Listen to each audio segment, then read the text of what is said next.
of the activities of human soul forces. We concluded yesterday's observations on psychosophy by characterizing the soul's ebb and flow, and how it may be attributed to its two essential elements, judging and the inner experience of love and hate. We also pointed out that sensations, given through our senses, emerge and fill the soul life like waves that continually rise and fall on the sea. It was further indicated that there is one aspect that arises in this restless sea that is radically different from everything else we experience while awake to the external world. We experience these sensations when we have contact with the outer world. They then transform themselves in us in such a way that they live on in us. As we examine the tide of experience arising through the influences of our senses, we become aware of a perception that is very different from any other.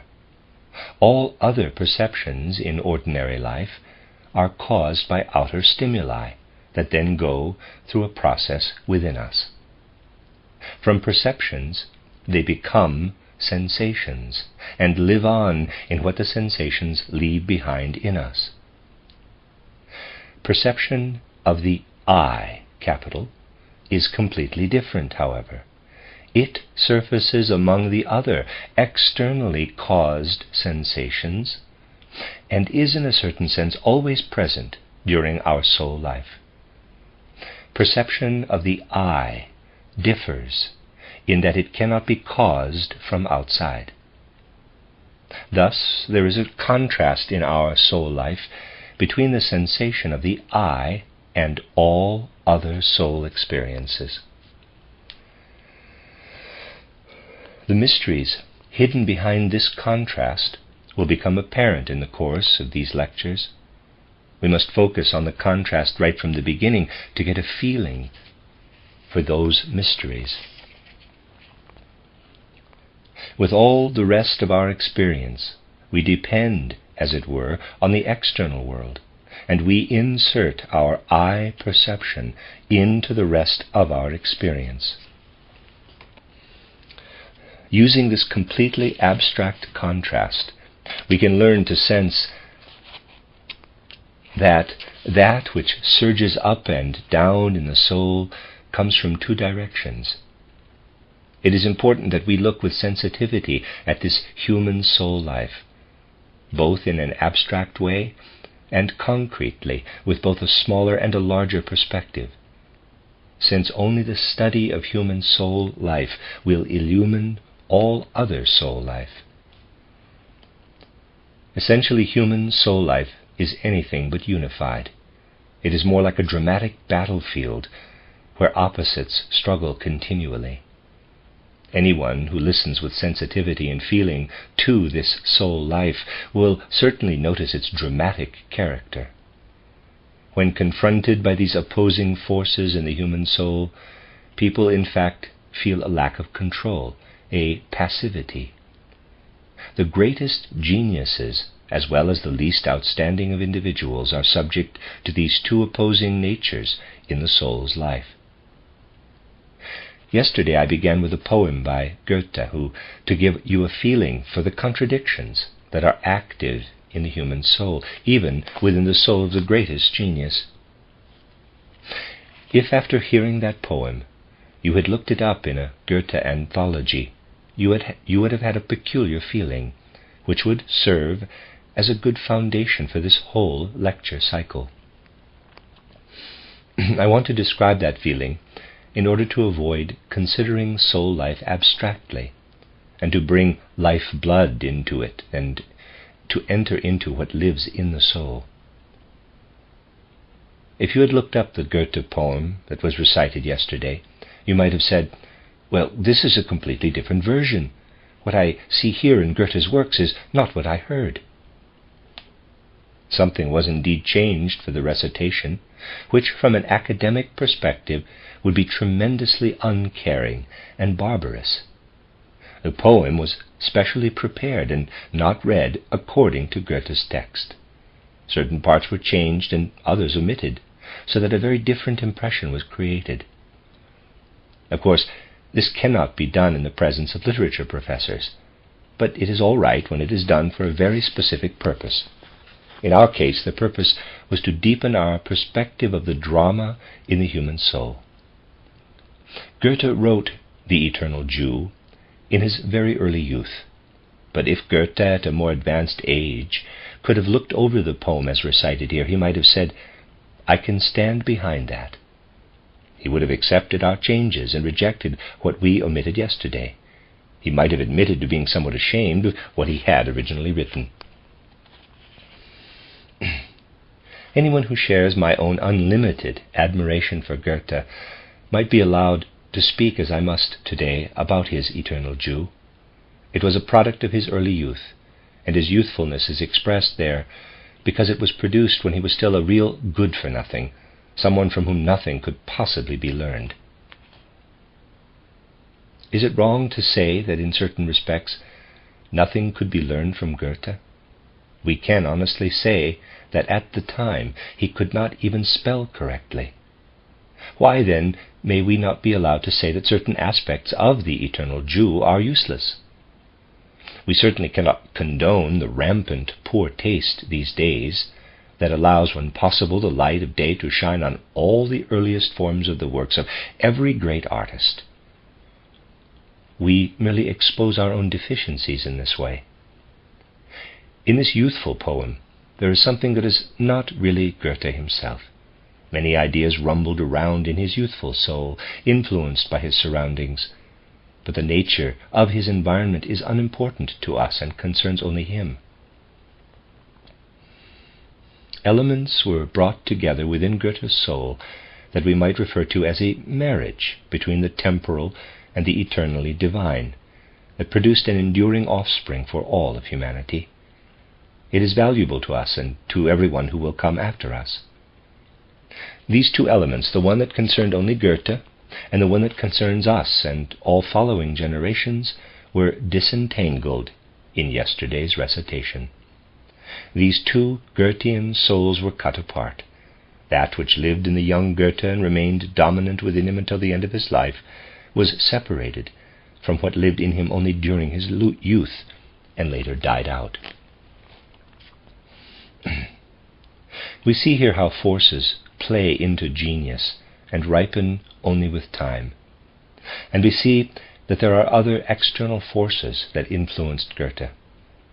When we view Goethe's youthful soul, it really seems like a battlefield for the struggle between the heroic Goethe, what accompanied him throughout his life as the actual bearer of his genius, and an element in his soul that he fought against. If this battle had not taken place, Goethe would not have become Goethe. Here is a clear example of opposites, of contrary forces active in the soul. The soul cannot be a homogeneous entity. It would be unable to progress any further. It is vital that we begin by gaining a feeling for this polarity or contradiction in the soul life. If we do not have this feeling, we will not be able to value rightly what is said precisely with regard to the soul life. When we have such a typical soul life as Goethe's, we look at it as if at a drama and attempt to approach it with a kind of shy reverence, because in that one incarnation, in the battle that unfolds as soul life, we see the true content, the real destiny of the individual soul life. There is still another aspect that we may point out in this soul drama. Let us take another look at the contradictions in Goethe's soul life, as they appeared spiritually through yesterday's recitation and through my explanation. What may we conclude? We find that in his later years, Goethe followed only one of the impulses discussed yesterday. Goethe was subjected, was subjected involuntarily to these two forces in his soul throughout his life. All human beings, as soul beings, are not merely masters of themselves, but are also subjected to something within that has power over them, and that cannot be grasped knowingly up front. If Goethe, when he wrote, title The Eternal Jew, had embraced everything in his soul that could have been embraced, this poem would have been more artistic and a little closer to the version recited yesterday, but certainly not as it appears in Goethe anthologies. People are given over to their soul lives. There is an aspect there that is essentially just as external to our soul life as anything else around us. When we encounter a red rose, we are powerless to see it any differently.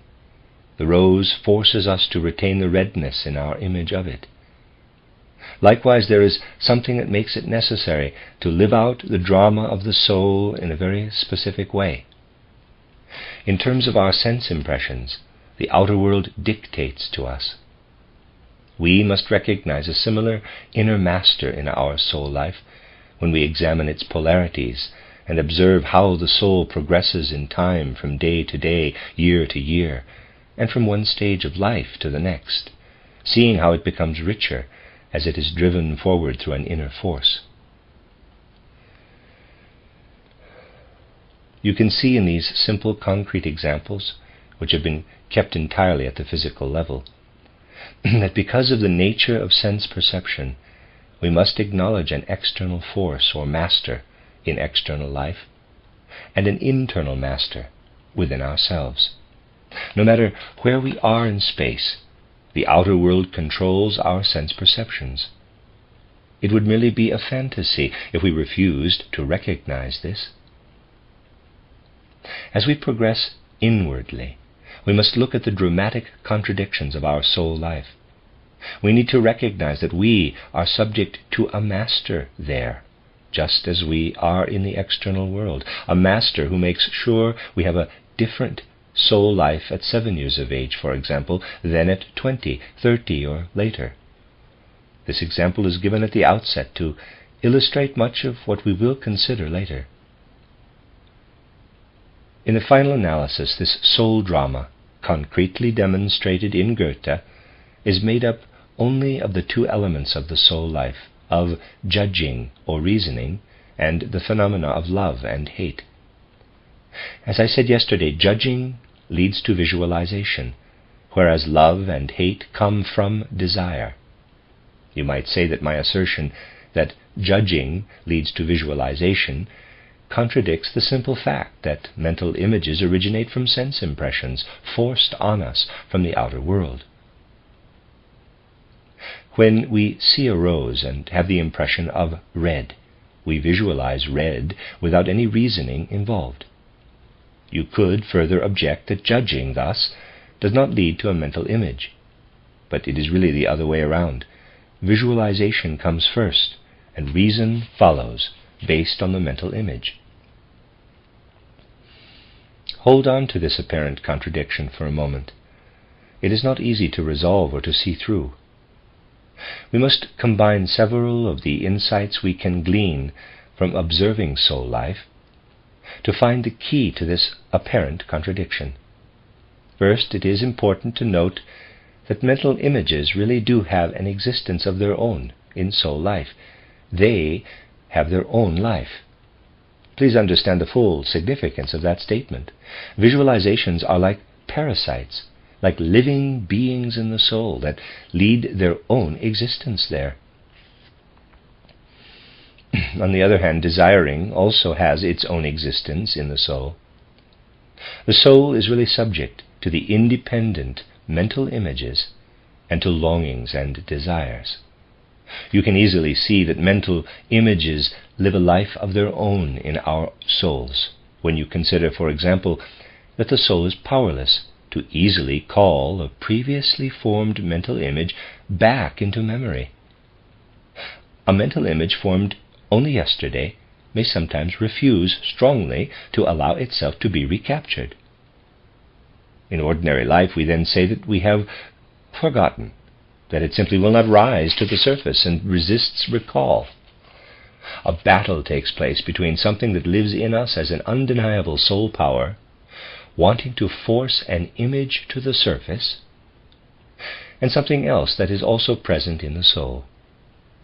A battle is waged in our souls with the mental image, though it will eventually return without any external cause. It was present all the time, but refused to reveal itself at the desired moment. You know, further, that this battle between our own soul forces and the mental image to be called up is different with different human individualities. The mental images, indeed, live in the soul, but as opponents, so to speak, of our own soul forces. The difference between these two is frighteningly great. Some people, for example, never seem to suffer the embarrassment of being unable to recall what lives in their souls when needed. Such people can summon, in an instant, all their memories and knowledge. On the other hand, there are those so incapacitated by forgetfulness that they have absolutely no power over the reservoir of images, and they cannot recall them to consciousness. A true psychologist finds it very important to know how quickly a person can remember, the speed with which the images of past experiences assert themselves against the forces trying to recall them. Psychologists use this as a measure of a deeper element in the being of the human. They see evidence of inner health or illness in the degree that we are removed from our mental images. Since the nuances of health and illness blend into one another at their extremes, we may say that from a psychologist's viewpoint, we have subtle indications right into the physical nature of the human constitution in these intimate details. We can even assess just where an individual has a problem by the way a soul must battle with mental images in order to remember them. We look, as it were, right through the soul into something that is other than soul, when we understand the soul's experience in battling with the realm of mental images. Another way of picturing the way mental images lead a life of their own in our souls is through the fact that we cannot completely control the mental images we have at any given moment. We are at their mercy. Certain experiences can convince us of this. It depends on us, on the nature of our soul life, whether or not we understand someone who is speaking with us, for example. You understand me when I am lecturing to you. If, however, you were to bring a person who is unfamiliar with such matters to hear my lectures, such a person would probably get nothing from them, regardless of how well educated that individual might be. Why is this? It is because you have been acquiring the needed mental images over a period of time. You have built up mental images in your souls that now come to meet the new ones in today's talk. Here you have an example of how we really have very little control over our soul life. There is no point in trying to understand something for which we lack a store of background images. In this case, image comes to meet image. If you observe your soul life, you will be able to notice that your I plays an extremely minimal role in it. You have the best opportunity to forget your I while you are listening to something that fascinates you. The more intently you listen, the more you forget your I. Try, after the lecture, to recall such a moment when you were absorbed in something you understood. You will discover that you must confirm that something was happening in you with which your I was not very involved, whereby it had indeed forgotten itself. At such times we say that we were as if given over to it, as if we had lost ourselves. We always lose ourselves when we understand something particularly well. We shut out our I and hold our reservoir of images up to meet those entering the soul. A sort of battle ensues between the old and the new, and we ourselves become the battleground for their confrontation.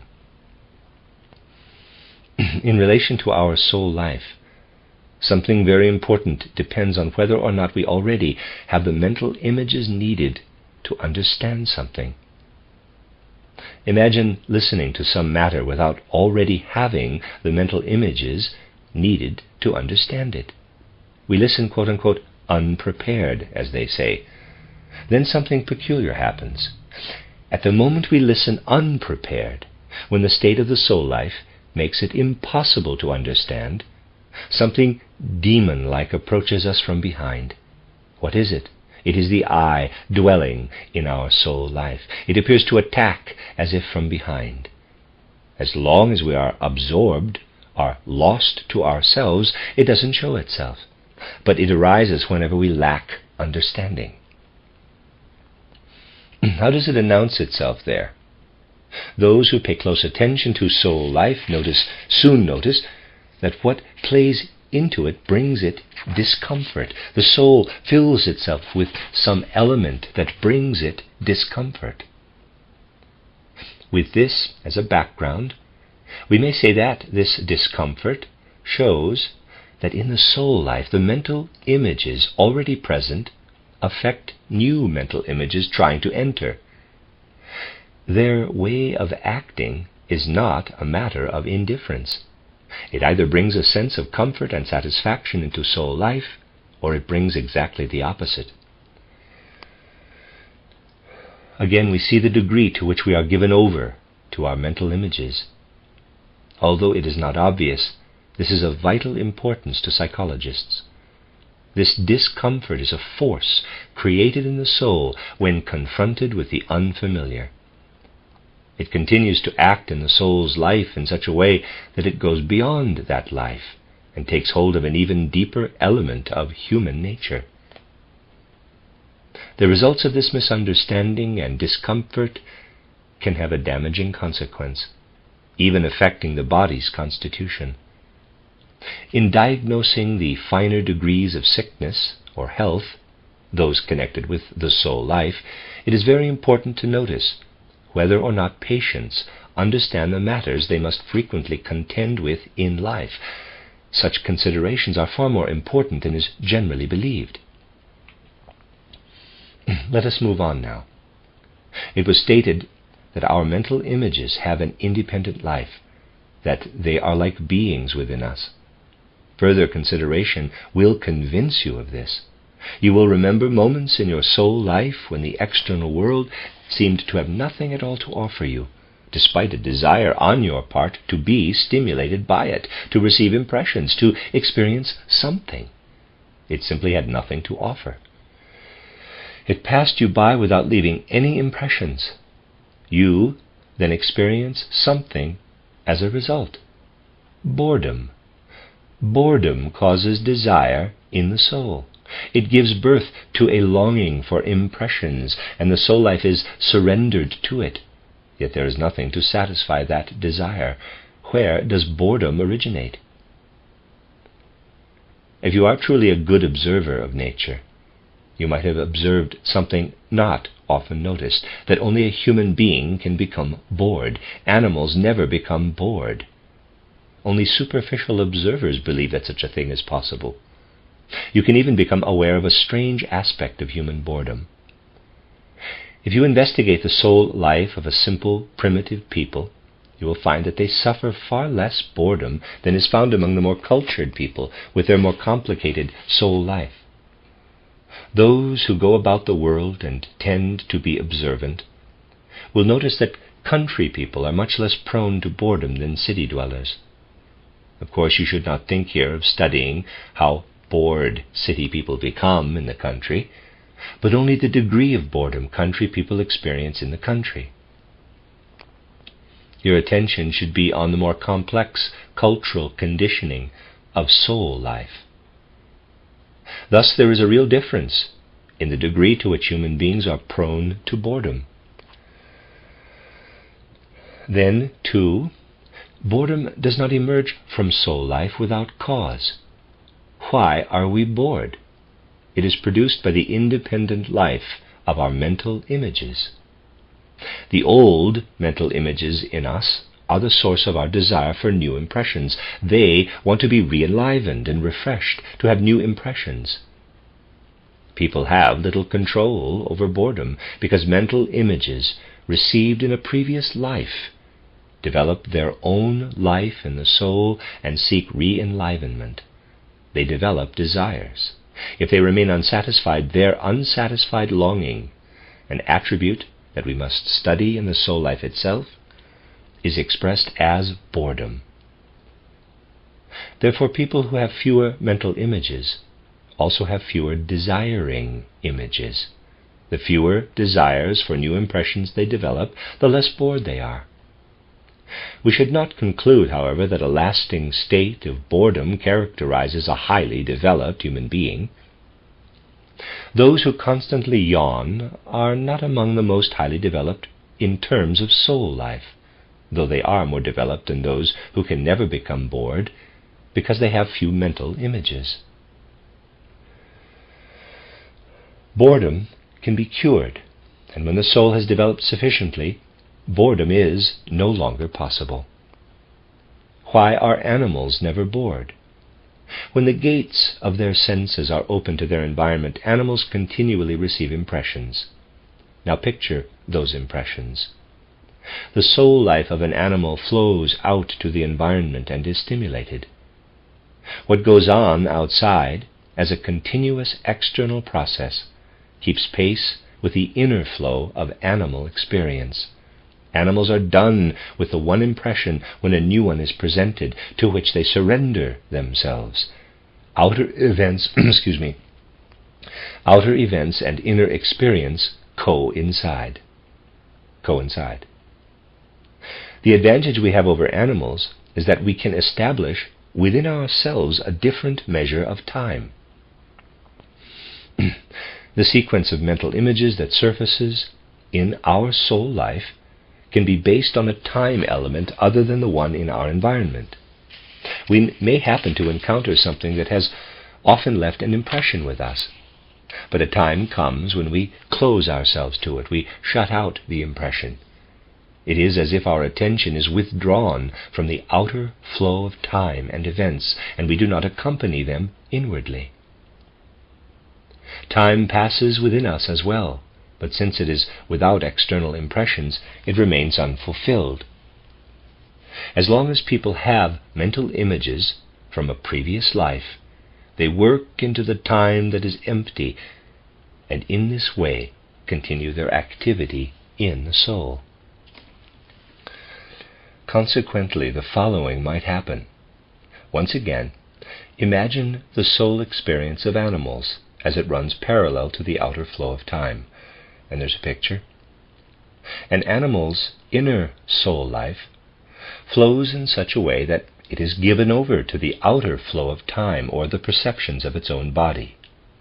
When, for example, an animal digests, the images that arise from within stimulate it inwardly.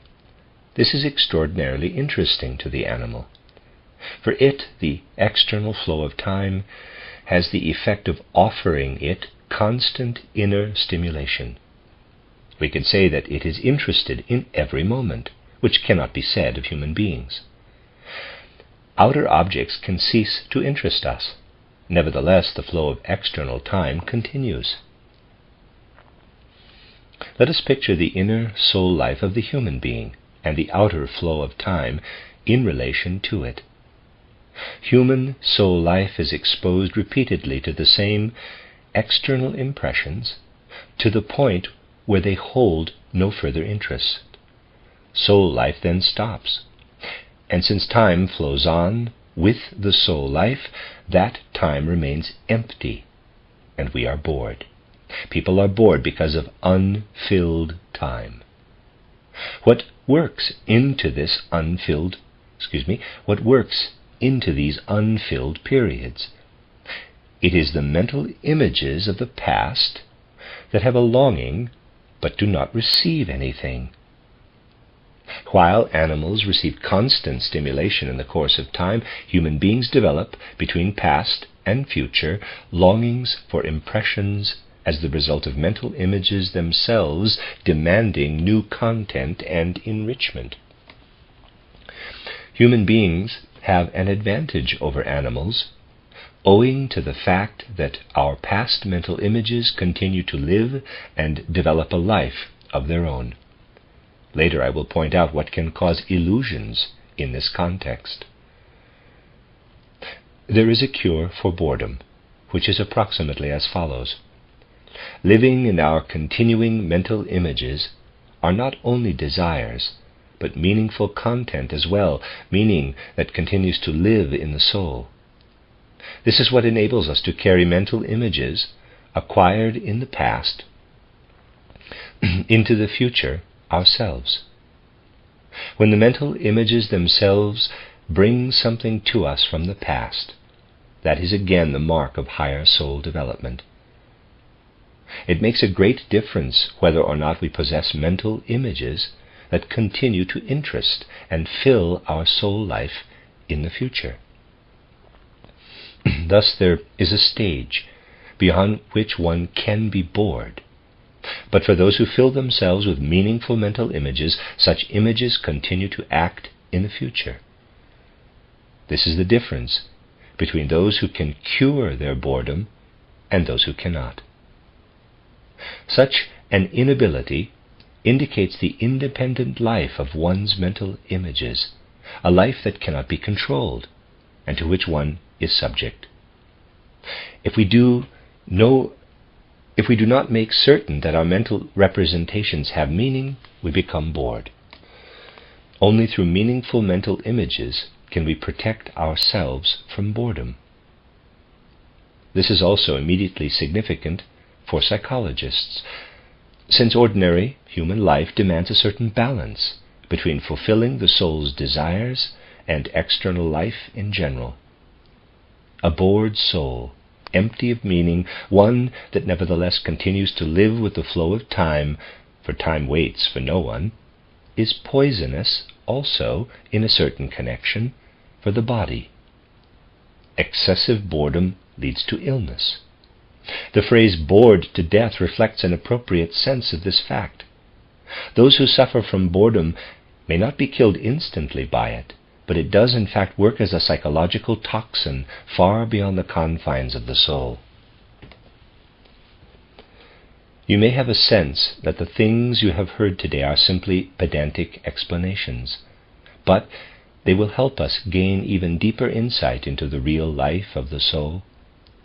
Subtle distinctions are vital to familiarizing ourselves with the wonderful drama of the soul, where the I plays the heroic, central role.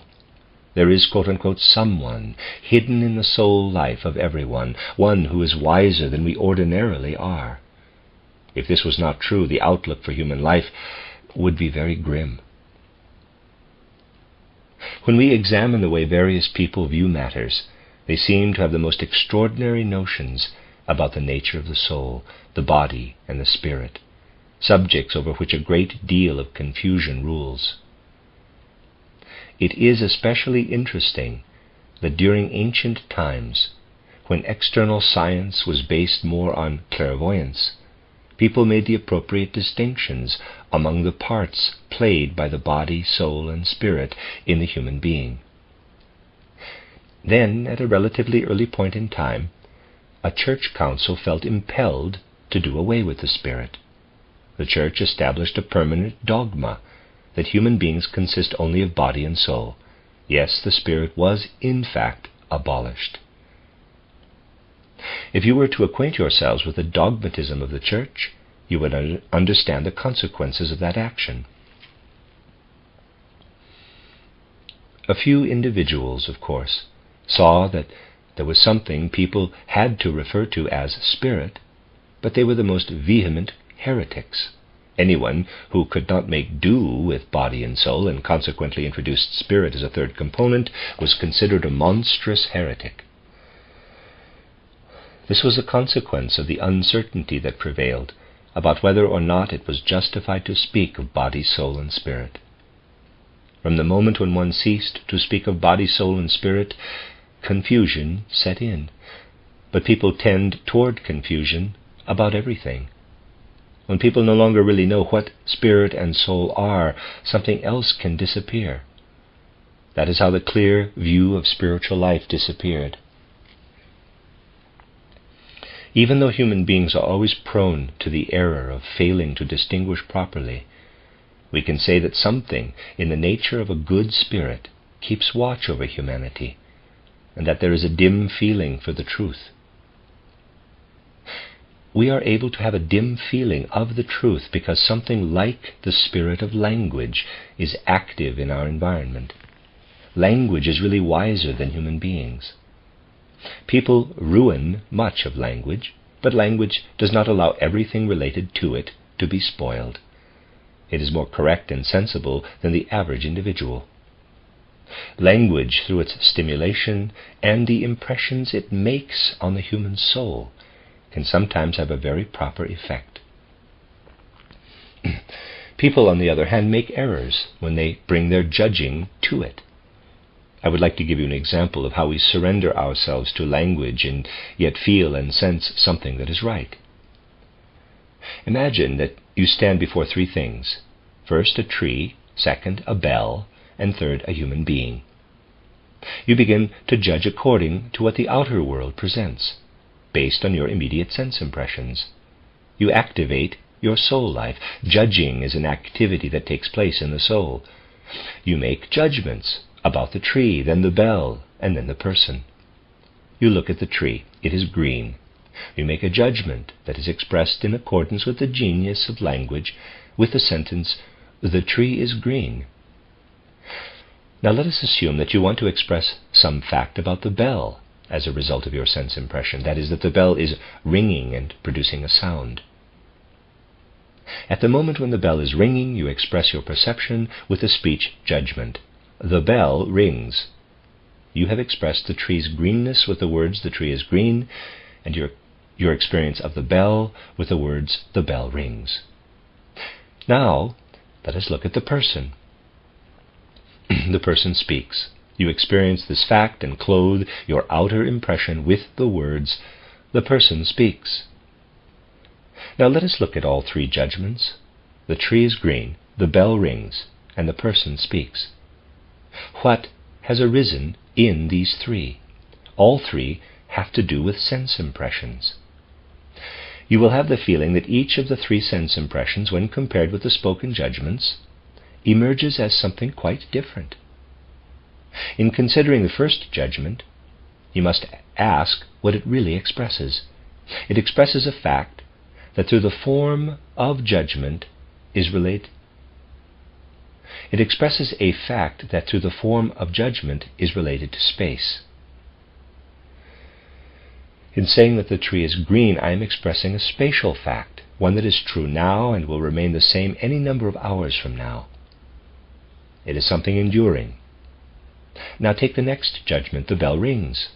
Does that express anything existing in space? It does not. Instead of expressing something spatial, it describes something occurring in time, something in the process of becoming, something in a state of flux. Consequently, and because the genius of language is so wise, you can never speak in the same way about spatial facts as you do about what takes place in time. In terms of judging, language does not allow you to use a verb directly in describing a tree in space. One must resort to an auxiliary verb, is, one that helps us live in time with our speech. Thus one says, "The tree is green." You are allowed to use a verb to express something very similar, but with a different emphasis, saying, "The tree greens." In that instance, however, one is shifting to a description of something taking place in time. Where the genius of language allows a shift from space to time, one must shift to what proceeds in time, to what is becoming, to the arising of greenness. A true genius, a wonderful genius, is at work in language. As human beings, we have damaged it in many ways, but it remains a fact that language simply does not allow us to directly use verbs for spatial matters. Footnote: 1. In German, the word for verb, Zeitwort, is literally time word. End of footnote. In the case of the second judgment, where a process of becoming is involved, we cannot express such a process with is, saying the bell is rings, which distorts the meaning. To rewrite or paraphrase in such a way ruins language. Footnote. In English, one may say the bell is ringing. In German, however, läutend, ringing, becomes an adjective rather than a verb. End of footnote. Footnote. The genius of the English language does allow for a combination of space and time within verb forms. End of footnote. As for the third judgment, one's sense perception is expressed by the verb speaks. Consider for just a moment the difference between the judgments. The bell rings and the person speaks.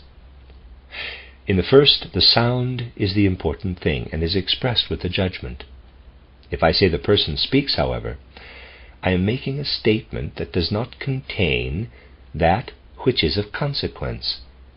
In this case, the important thing is not in the speaks, but in what is being said. The stimulus to sense perception expressed in the verb speaks is not what holds our interest in this instance, but rather the content, the what, expressed with the verb. With the language, you stop short of the content there.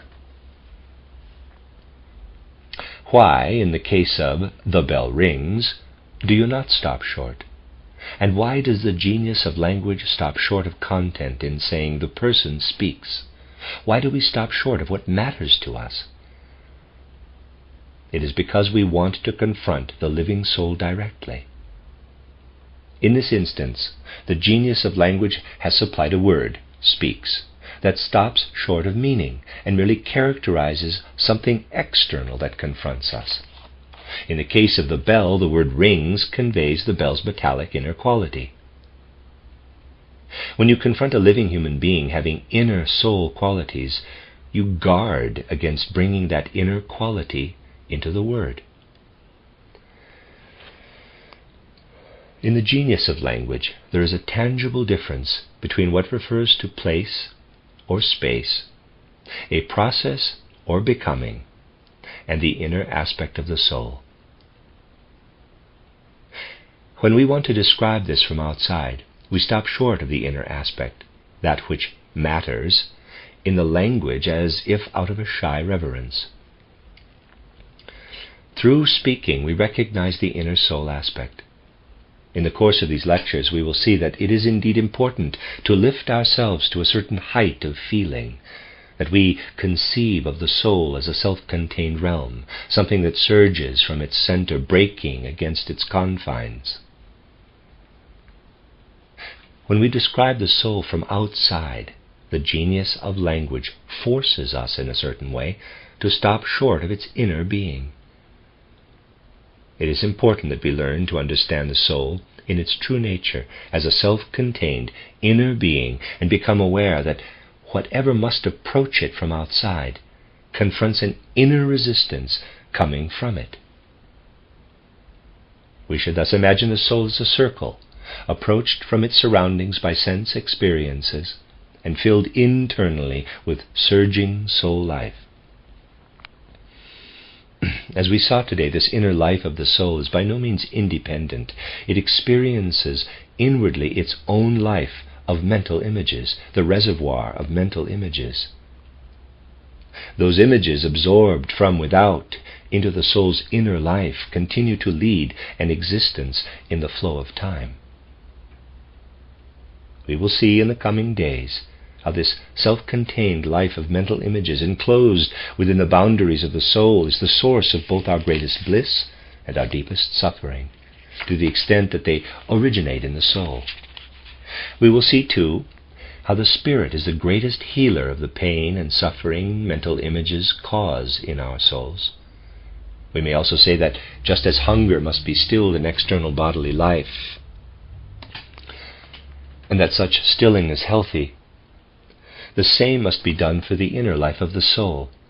mental images require, in a certain way, inner nourishment through other mental images. When we overburden ourselves by eating too much, our health is undermined.